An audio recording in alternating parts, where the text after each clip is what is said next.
माझा हा प्रॉफिट होऊ शकला असता आणि तो मी ट्रेड न घेतल्याचा जो डिसिजनचा जो मोमेंट आहे त्या मोमेंटला जर मी अनालाइज केलं तर माझ्या डोक्यात काय असतं, यार हा शट घ्या, चालूच असतो. मग तुम्ही ट्रेड घ्या, डिसिजन पॉझिटिव्ह असो किंवा डिसिजन निगेटिव्ह असो, ट्रेड घ्या किंवा ट्रेड नका घेऊ. आता ट्रेड घेतली नाही, मी जर का फिअर ऑफ लुझिंग किंवा fear of being wrong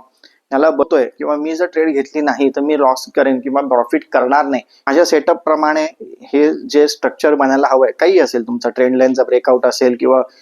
moving ॲव्हरेजचा golden cross over असेल किंवा आणखीन काही सपोर्ट रेझिस्टन्सची लेवलला कॅन्डलस्टिकचा पॅटर्न बनलेला असेल, चार्टचा पॅटर्न बनलेला असेल, स्टोकॅस्टिकच्या किंवा सुपर ट्रेंडच्या किंवा आणखीन मुव्हिंग ॲव्हरेजच्या कुठले RSIच्या काही लेवल्स असतील, तो जो तुमचे पॅरामीटर्स आहेत लिहिलेले, आणखीन तुम्ही बॅकटेस्ट केलेले पॅरामीटर्स, हे जर आले आहेत का,